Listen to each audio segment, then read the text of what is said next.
kata maka dia geser kasut dia tu di tanah tu dan kemudian semayang lah dengan kasut tu, tak apalah. Nabi kata, Nabi tak kata basuh, Nabi kata geser. Kata ini kasut dia pergi di tanah tu, pergi keluar bang aja, boleh semayang kasut-kasut.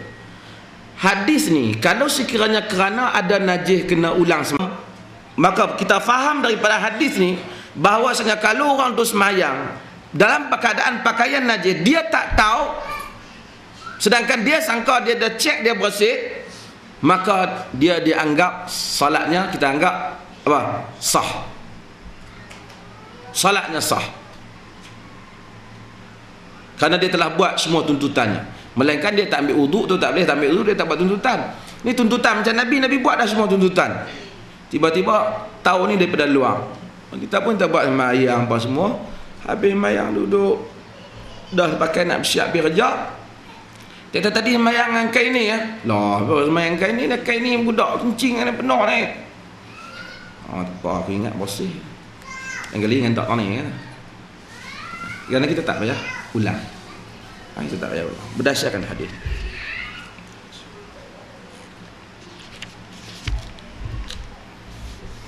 Hari itu kita dah bincang sikit tentang arak, dah bincang kan? Bagaimana membersihkan arak, bincang. Dan beberapa perkara lagi yang kita dah sebut.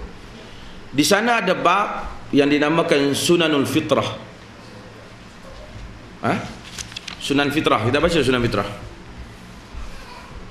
InsyaAllah saya akan sebut apa perkara tentang Sunan Fitrah ni. Antara Sunan Fitrah yang disuruh kepada kita buat, iaitu yang kita tahu halqu anah, potong cukur bulu hari-hari, naftul ibd, cabuk bulu ketiak, taqlimul azafir, kerak kuku, qasdus syarib, pendekkan misai. Dia suruh kita cukur misai ke pendekkan misai? Pendekkan. Cukur misai ni jadi macam tak ada apa, nak macam saudara-saudari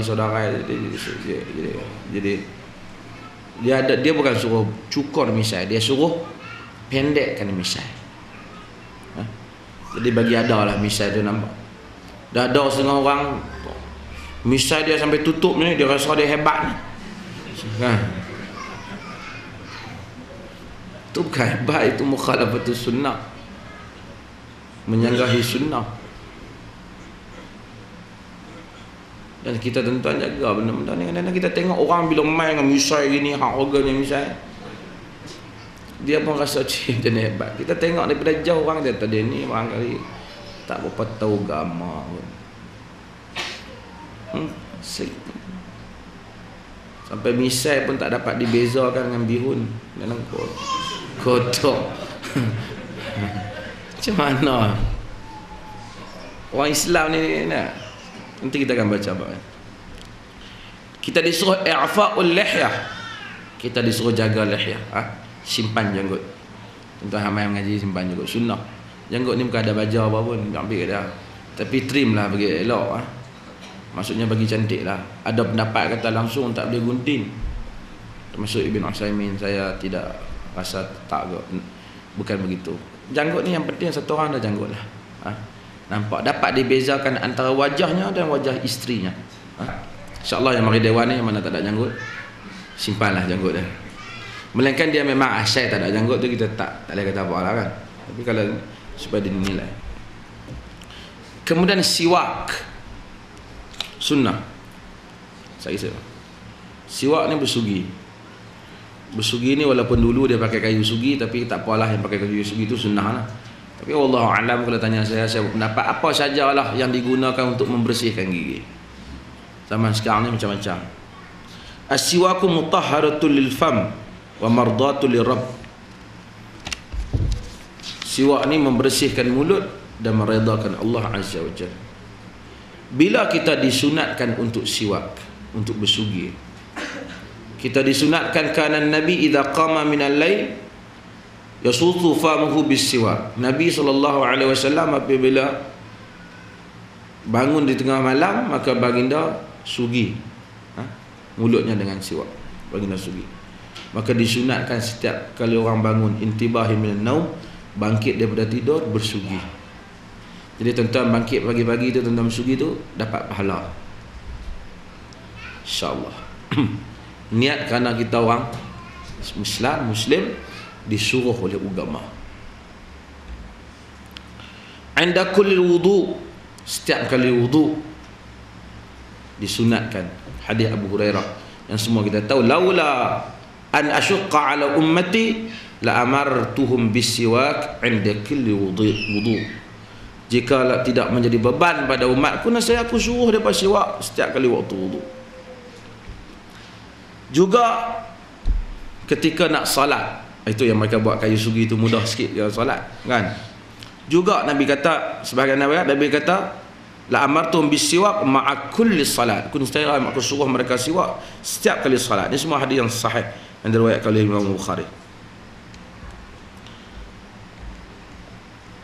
Bila lagi sunat? Ketika masuk rumah. Ada dukhulil manzil, nak masuk rumah disunatkan bersugi. Kalau kita nak jumpa dengan kawan-kawan agak, kalau kita sugi sunat. Anan Nabi kana idza dakhala baitahu bada'a bis-siwak. Nabi bila masuk rumah dia, Nabi mulakan dengan bersugi. Disunatkan, bukan sunnah.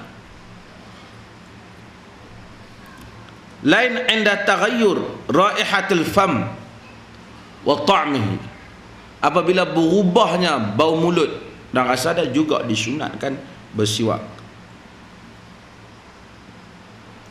Satu lagi yang barangkali kita tak perasan, disunatkan bersiwak ketika nak baca. Bersiwak ni bersugi ya.